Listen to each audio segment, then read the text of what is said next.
Finding the perfect weight isn't easy at the best of times. Add in the fact that you might be training and racing triathlon throughout the year, then how on earth do you find that perfect balance for your body? Should you be trying to shed those excess pounds during the pre-season where you're doing a lower intensity but maybe longer miles? Or is it best to do it during the season where it really counts? Well, if you want to know, stay tuned.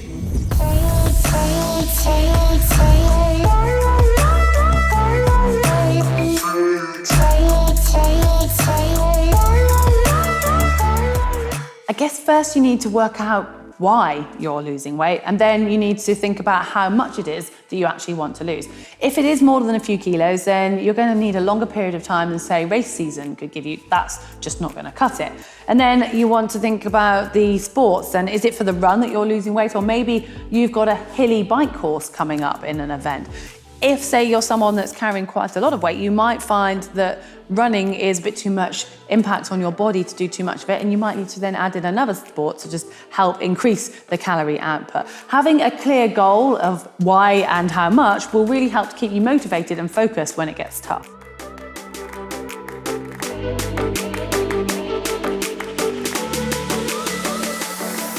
I'm not delving into specific weight loss techniques today because we've covered that in the past. In actual fact, we've made a video on how to lose weight in swimming, one on cycling and one on running. So if you need some tips, go and check those out after this. But in basic terms, you need to be burning more calories than you're consuming, so you have a calorie deficit.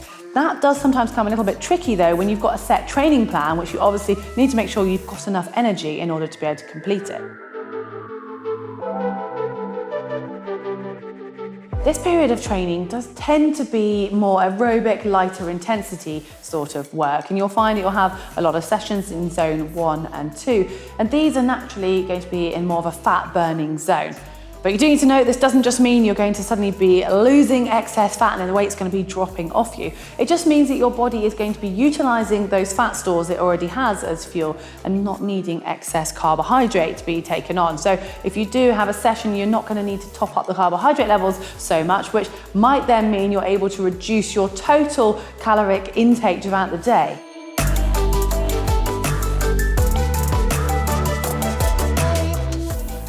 And as you'll require less of those simple, fast-releasing carbohydrates, doesn't mean you can slightly change your diet and have more fiber and foods that are slower to release. They'll still give you the same energy, but it will stop those spikes and hopefully reduce any sugar cravings as well. Whilst you're building your fitness base with these longer rides and runs increasing in length as well, you'll naturally be burning a lot of calories. As long as you don't over-refuel at the end of these sessions, it tends to be easier to reach that target deficit. It's worth noting though that you will still need to fuel throughout, say, a long ride. If you try and go without, you'll either bonk before you get home, or once you're back, you'll be so hungry, you'll end up eating a lot of that food out of the junk cupboard. So it's about planning and being realistic with your food and your body's requirements.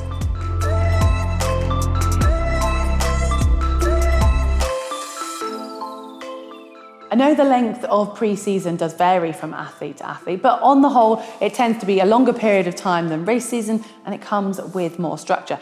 If you know that you've got more weight to lose, you're going to need a longer plan to make sure you cover this to reach your goal.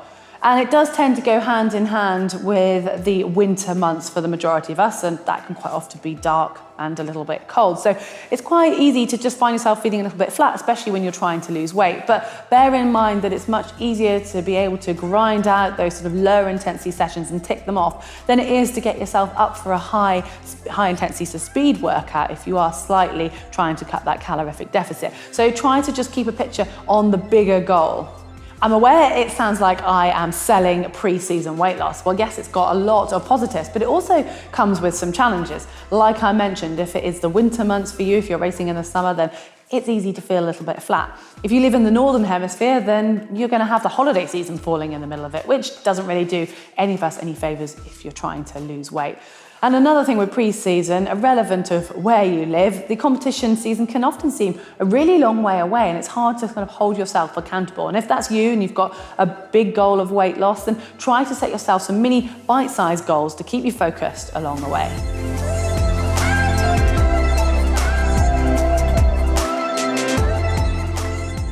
your goals are now within reach. It's race season, and with that comes a lot of motivation and excitement, but sometimes it's also met with a little bit of panic when you realize you're just not quite where you want to be when it comes to your weight. But you need to be sensible here because it's a much shorter time frame, and ultimately you need to stay healthy. If you're realistic, you can probably lose just a few kilos. Obviously, that does depend slightly on your starting weight. As your training moves to the shorter, higher intensity sessions, you're likely to find that your appetite can change, and as a result, you maybe don't even crave such calorific foods, or at least not straight after your training. Working hard does suppress the appetite for many. Be aware though that you still need to fuel adequately, especially for those tough sessions. It's also going to be summertime, so your mind naturally isn't going to be giving you those same cravings for filling, stodgy, warming food that we so often feel during the winter months. It's now more about just fine-tuning your weight, getting yourself ready to race. And that said, there are quite a few things on your side when it comes to weight loss during the season. In order to complete these high-intensity sessions, you need to make sure that you've got topped-up glycogen stores in your muscles so that your body can work aerobically and anaerobically. And training hard and nailing these sessions needs to be your priority. There's no point in having a lot of weight loss if you can't actually optimize your training. And when it comes to the race season, there's quite a few things you need to bear in mind. If you're racing regularly, it's going to be taking a lot out of your body, and you might even notice that you'll naturally just be losing weight from doing lots of races.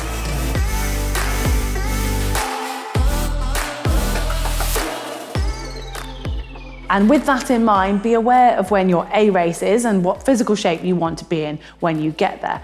It might not be possible to be in complete peak shape for every race throughout your season, as you need to be still strong enough to endure several races and that whole period. And the most important thing is to make sure that you've nailed all of your training sessions and that you get to the start line injury-free and without ailments. And the number on the scales should be actually lower down on your priority when it comes to actually just being healthy and being ready to race.